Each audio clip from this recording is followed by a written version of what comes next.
Time Warner Cable is pleased to be an underwriting sponsor for Carolina Week. Coming up, this picture caused a big commotion at East Carolina University, but authorities are saying social media may have caused even more. Former football coach Butch Davis says football players got special treatment when it came to parking tickets. The Department of Public Safety says that's not true.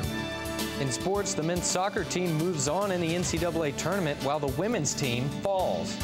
All that, and would you want to live with 13 animals? We'll have the story of one UNC student who wouldn't have it any other way. Carolina Week starts right now.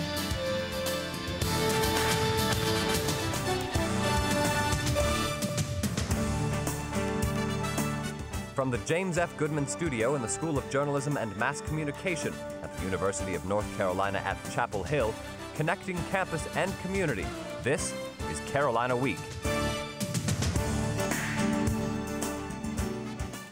It's been less than a week since police locked down East Carolina's campus, desperately searching for what they thought was a gunman. Turns out it was just a student with an umbrella. Good evening, I'm Kathleen Whitty. And I'm Preston Jones. There was a lot of confusion going on that day, and as reporter Patrick Wright tells us, the reports of a gunman weren't the only things police had to worry about. 2 phone calls and images of this man put ECU students on lockdown for 3 hours last Wednesday. Of course, what police thought was a gun turned out to be a student with an umbrella. Well, police say they could have gotten to the bottom of this much sooner if it weren't for one thing. Social media ends up causing us some obstacles as far as sending out a lot of misinformation, or it causes us to basically, for lack of a better term, chase ghosts. That's Sergeant Carlton Williams of the Greenville Police Department. And if you didn't hear about the ghosts he's referring to, just do a quick search on Twitter and you'll find things like this. Armed guy at ECU with an AK-47 rifle. Apparently, he's holding 30 hostages. Couple this with rumors of gunmen taking over buses, and you've got a lot of extra work for police. Associate sociology professor Neil Caron has been studying social networks as they relate to the Occupy movement.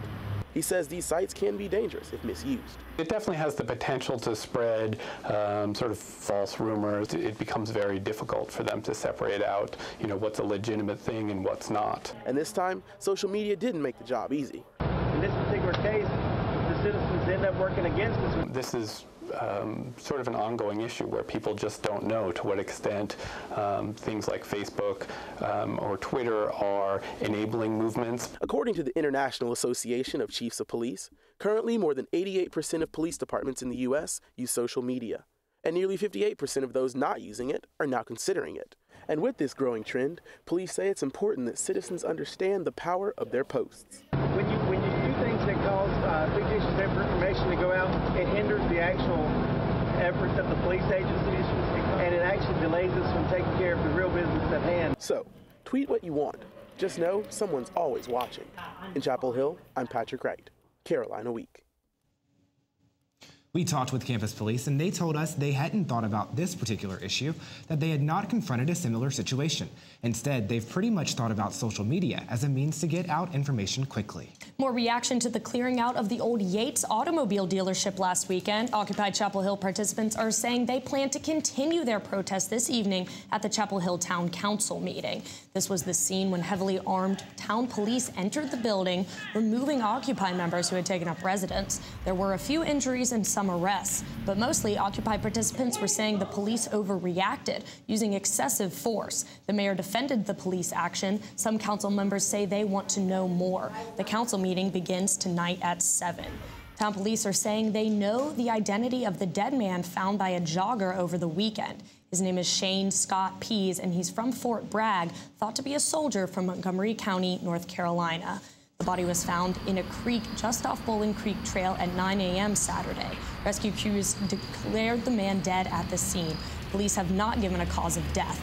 It's not clear whether the camp set up under a nearby bridge with a chair, an American flag, and even a teddy bear has anything to do with the man's death. Well, we've all heard about her, but most students on campus today weren't here nearly 4 years ago when student body president Eve Carson was taken from her home, driven to various ATMs for her cash, and then shot to death. Her name will be more than a memory after we get back from Thanksgiving vacation. The trial of the second man accused in her killing is scheduled to begin then. Reporter Danielle Tepper is with us now with more. And Danielle, this trial is getting a lot of attention. That's right, Preston. Lawrence Alvin Lovett Jr.'s trial is scheduled for November 28th in Hillsborough. He's charged with first-degree murder, armed robbery, felonious larceny, and first-degree kidnapping. Lovett's co-defendant Demario Atwater has already been sentenced to life in prison after pleading guilty to similar charges last year. Lovett, now 21, was 17 at the time of Eve Carson's killing in 2008. Because he was under 18 at the time of the crime, he will not face the death penalty. If you weren't here in 2008, you might not know how Eve Carson impacted this university. Eve came to UNC in 2004 as a Moorhead Kane Scholar.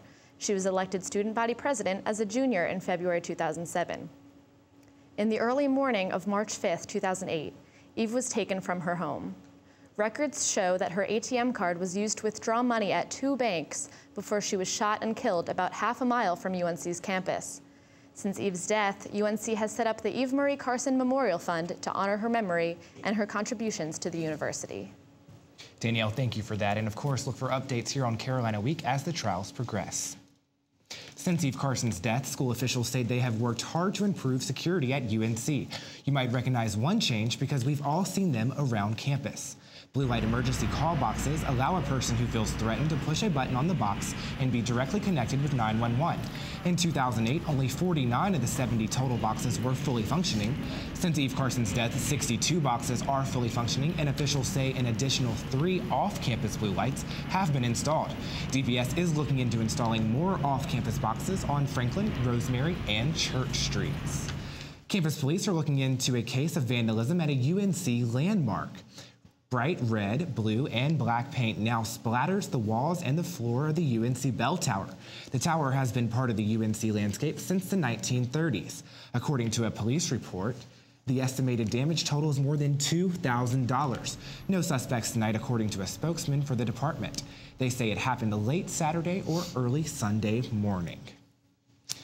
Police are telling us they think the case may be related to similar vandalism at Kenan Stadium over the weekend. Former UNC football coach Butch Davis had a lot to say last week. As you'll recall, we brought you his YouTube statement in which he presented his side of the story. One of the things he said that interested us had to do with all of those parking tickets football players have racked up. Thousands and thousands of dollars worth of parking tickets. He said the reason for the big increase in tickets had to do with campus police eliminating what he called a courtesy of not ticketing players' cars. The area where the players normally parked for practice was under construction.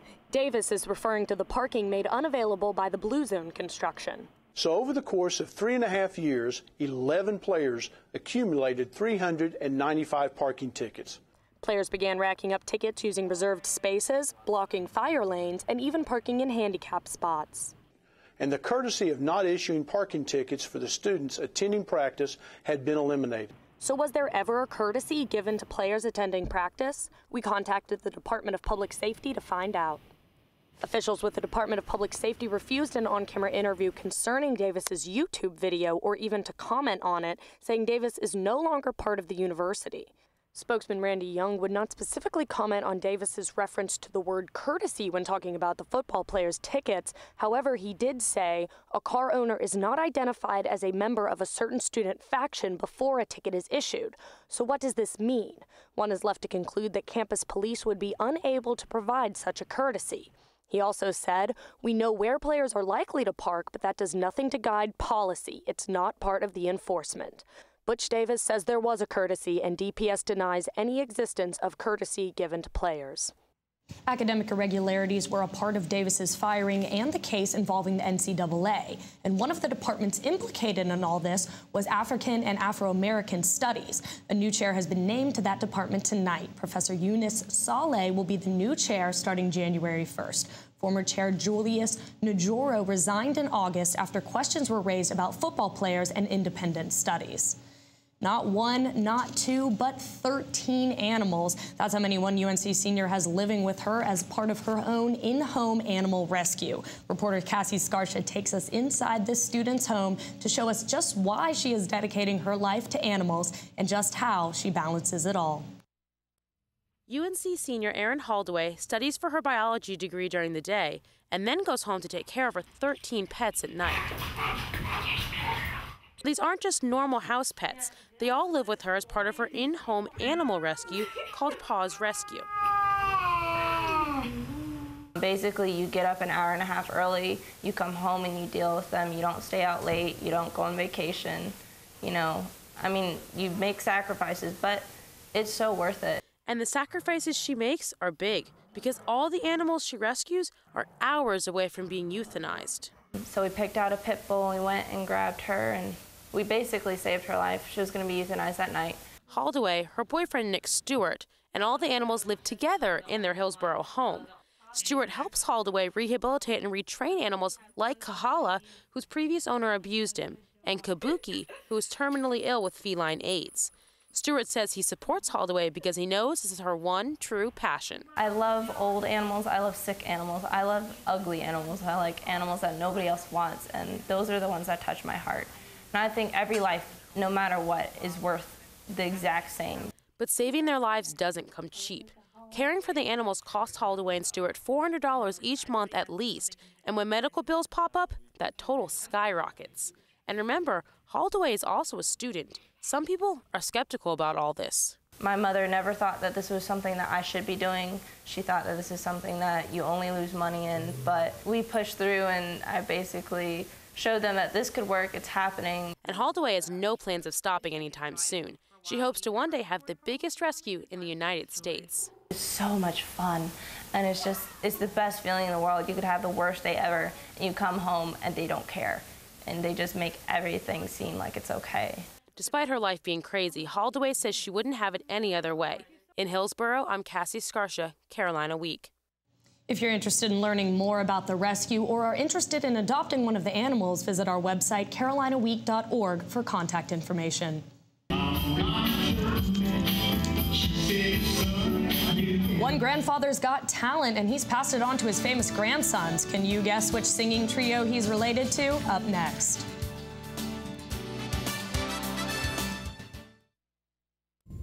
If I had asked, will I lose control on meth? Can meth really make you violent? Or if I had asked, will meth make me steal from my own family? I wouldn't be asking my brother. Where's your money? Where is it? Give it to me! Give it!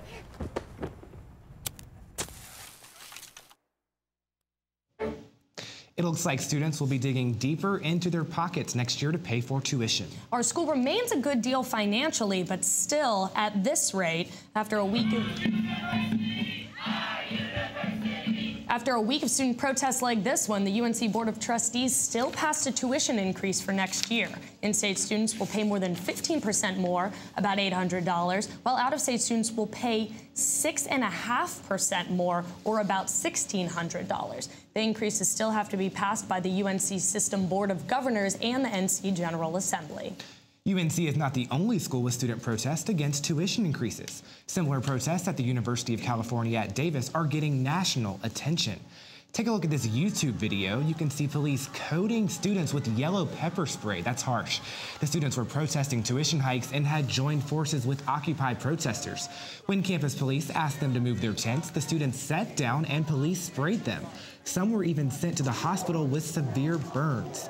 UC Davis announced this morning that its police chief is now on administrative leave. Another part of South Campus is set to get a costly makeover, this time with pedestrians in mind. This crosswalk is set to be renovated by the end of the year. It's right outside Taylor Hall. Campus officials say the faded white lines and potholes make the crosswalk unsafe for pedestrians. The new crosswalk could include more signs, repainted lines, and crossing beacons like that one. In total, the crosswalk will cost a whopping $19,000. Carrboro is one step closer to having its own reality TV show. Last week, we showed you how Carrboro women were hoping to be on the new show, Lovetown USA. Well, they must have made an impression. Producers from the Oprah Winfrey Network and BBC made their first visit to town on Friday, and this is what they saw. Hula hoopers, musicians, and even pets assembled in the shape of a heart to symbolize their love for the town. The Carborough Fire Department even got in on the act. You can see a photographer for the reality TV show being raised, eventually towering over the heart to take pictures. After the photo shoot, Carborough residents danced in the gazebo for the film crew. Now Carborough will just have to wait as Lovetown USA visits other small-town finalists across the country.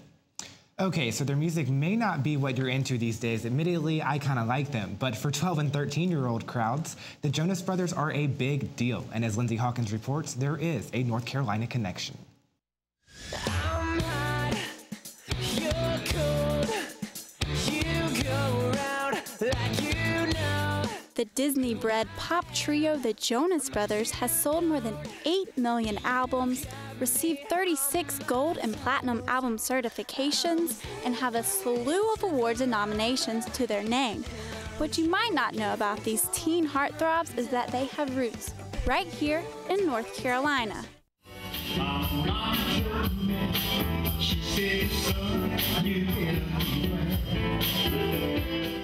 That's Bayou Butch. He's a blues musician from Louisiana that now plays at Villa Antonio in Charlotte. As he says, in another time, he traveled the country playing bass and keyboard for people like Aretha Franklin and Al Green. 19 years ago, while on the road, Butch met Cecilia Jonas, and they got married 7 years later. They now live in Belmont. Nick, Joe, and Kevin of the Jonas Brothers are Cecilia's grandchildren, Butch's step-grandchildren, and he's been a big influence on the boys musically. That they were brought up around music, so they were like influenced before I got there, but when I got there, I just pushed it a little bit, something in there. And when they come out, it's gonna be big, and it was big when it came out. Butch even gave the youngest, Nick, his very first guitar. But I didn't tell him the guitar was for him. I said, here, play this guitar. And he said, cool. So he really couldn't play, you know, but he tried. I said, play along with this song. And he went playing along. He said, put the music on, I'm gonna play, let's go. And he was going, playing. And then when he got through, I said, okay, the guitar is yours, you played the song. I said, really? What? What? Are you serious? And now that the Jonas Brothers have taken off in their music careers, they haven't forgotten that early influence. I never forget that guitar you gave me, so I got something for you, and he gave me a guitar for Christmas. Beautiful. Oh, it's so pretty. It's gorgeous. I almost had a heart attack. And like every grandmother, Ms. Lucas loves showing off her grandchildren. Although with so much merchandise, she gets confused looks in the checkout line. They think I'm this old woman that's got a crush on them, I guess. And Butch provides some confusion too, since he doesn't exactly resemble the family. They say, who are you? I say, those are my grandchildren up there. And they're like, yeah, say, right. Okay, right. Could you explain that, sir? But even though the Jonas Brothers have screaming fans all over the world, and the Lucases just live in a small town in North Carolina, they're still family. A family full of musical talent, both on TV and right here in North Carolina. In Belmont, I'm Lindsay Hawkins, Carolina Week. All right, Kathleen, I saw your legs tapping on to the beat of that music. I couldn't help it. All right, well, only about another day or so before Thanksgiving break. And I cannot wait, especially because the weather looks like it's going to cooperate, at least around here. We'll have the details and weather coming up next.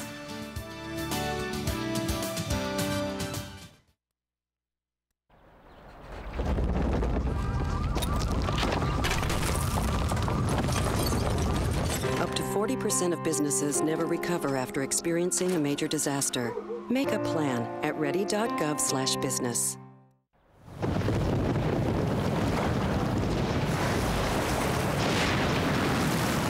Up to 40% of businesses never recover after experiencing a major disaster. Make a plan at ready.gov/business.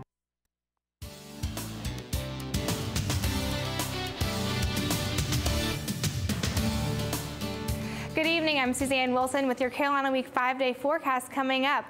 As you can see, we have had a couple of mostly cloudy days the past couple of days, and today was not an exception. The clouds were pretty dense out there, but the sun was shining through, and this mass of clouds to our west is associated with a cold front that's going to be pushing through Tuesday night and into Wednesday. So as I take a look at that surface map right now, you can see that cold front out to the west, and it's going to push through across the state Tuesday afternoon into Wednesday. But what's keeping us so warm? There's this high pressure system sitting to our southwest, and it's actually have a rotation in a clockwise fashion. And as it rotates, it brings in winds from the southwest, which is a lot warmer than what would be if they were coming from the north. So a nice, warm, tropical air. And with that, it's giving us these warm temperatures, and it's going to stay that way for the next couple of days. But as we look at the surface map for tomorrow afternoon, you can see that cold front has definitely progressed closer to the Appalachian Mountains, and it's going to push over the mountains into Tuesday evening and into Wednesday morning, possibly bringing some severe showers, thunderstorms with that, also a chance of seeing some hail,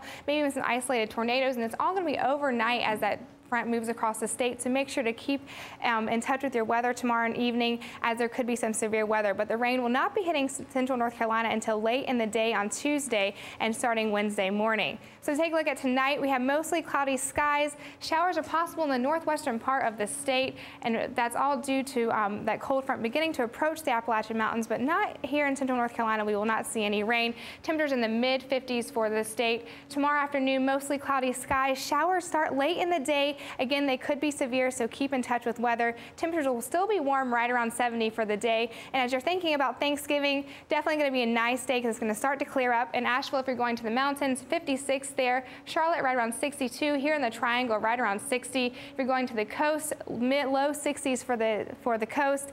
Mostly sunny skies across the state. Going to be a great weekend Thursday for Thanksgiving, and also a great weekend as we take a look at our 5-day forecast. You can see 69 for Tuesday, mostly cloudy skies. Again, showers will start late in the day. 60% chance of seeing some showers Wednesday morning with that 66. And as we get into Thanksgiving, you can see temperatures are going to be nice and fall with that temperature right around 60. And then after that, we have a nice steady warm up into the weekend. So it's going to be a great end of the week, but definitely going to have a fun break from school before exams start here coming soon. Looking forward to it. And Suzanne, I want to congratulate you on graduating next month. It's been great having you. Thank you so much. Thank you so much. With Thanksgiving this Thursday, most municipal offices will operate on holiday schedules. Changes include Chapel Hill Transit will not operate on Thanksgiving Day. All curbside recycling scheduled for collection on Thursday will be collected on Saturday, and all garbage collection scheduled for Thursday will be collected one day earlier on Wednesday. For a complete listing, visit us at carolinaweek.org. Coming up in sports, we'll see how an athlete copes with injury.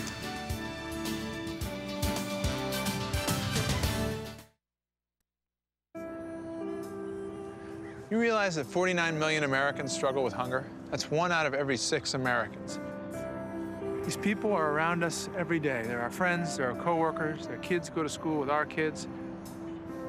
Sometimes we're not even aware that they're struggling. This problem is closer than you think. But so is the solution.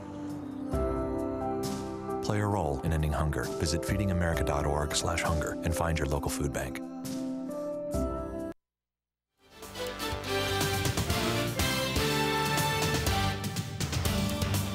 Welcome back to Carolina Week. I'm Andy Reeves. The #1 ranked men's basketball team had an easy time Sunday in its home opener against Mississippi Valley State.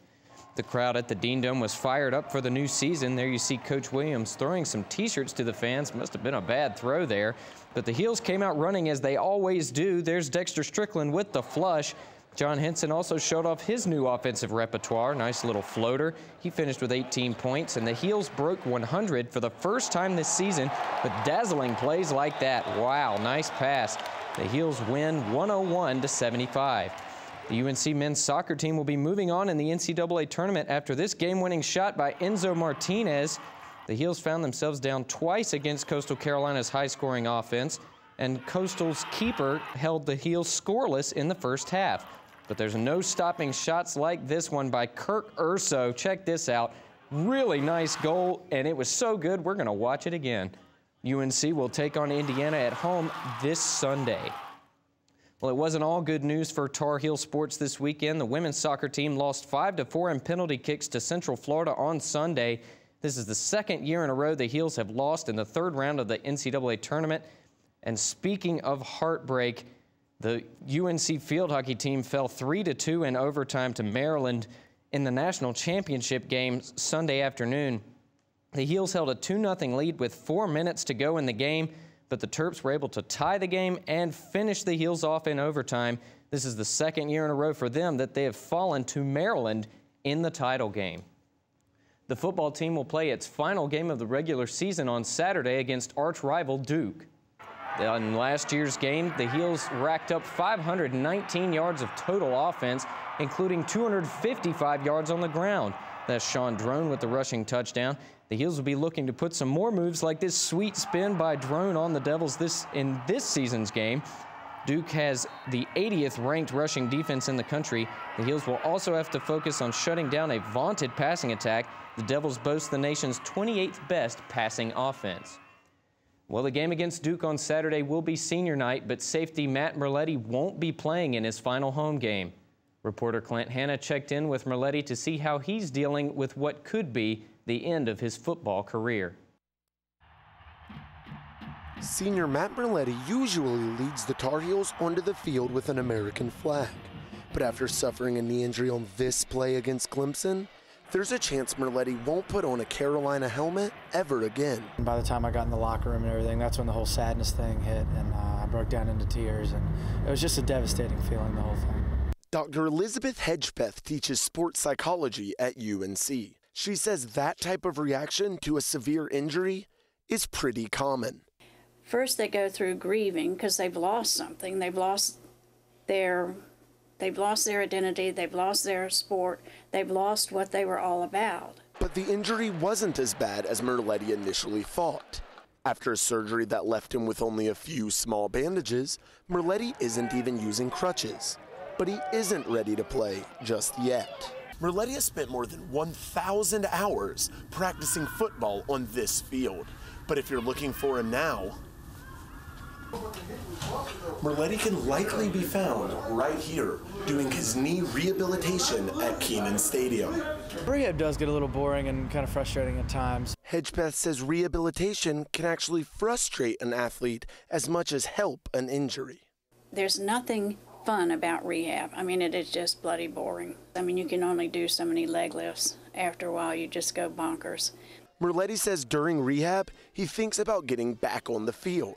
But he is also aided by the support of UNC fans. Yeah, it was extremely eye-opening when I received all the support from people I didn't even know and fans that I did know.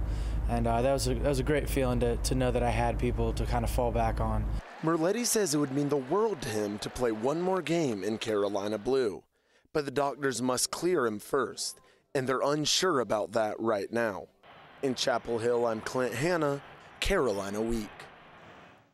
Well, guys, while the medical staff hasn't cleared Merletti to play just yet, they have said there is a strong chance that he'll be able to play in the bowl game should Carolina go to one. So a little bit of light at the end of the tunnel. Absolutely. All right, thank you, Andy.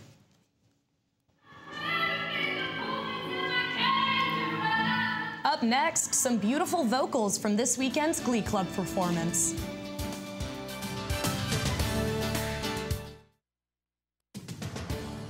If you have a story idea, call Carolina Week at 919-843-8292 or email us at carolinaweek@unc.edu.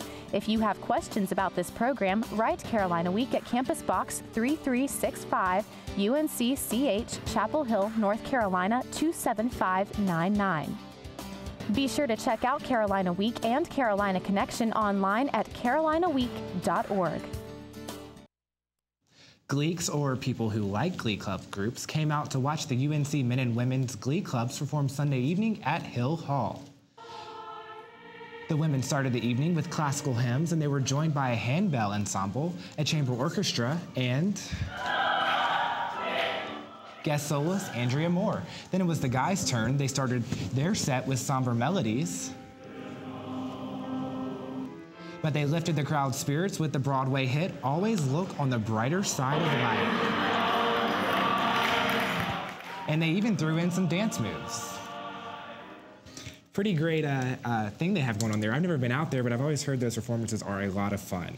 I believe it, and one of the things about those performances is that I know I could never do it, so I think it makes it a little more fun and a little disappointing. And I feel like they're going to have some Christmas performances coming up. You know, we've got to get through Thanksgiving, but after that, I'm sure there's going to be a lot of great things around campus coming up for the holidays. So it'll be something that we'll all have to check out. I am looking forward to it. Yeah, it's going to be a great time. Well, that does it for this edition of Carolina Week. Thanks for watching. Good night.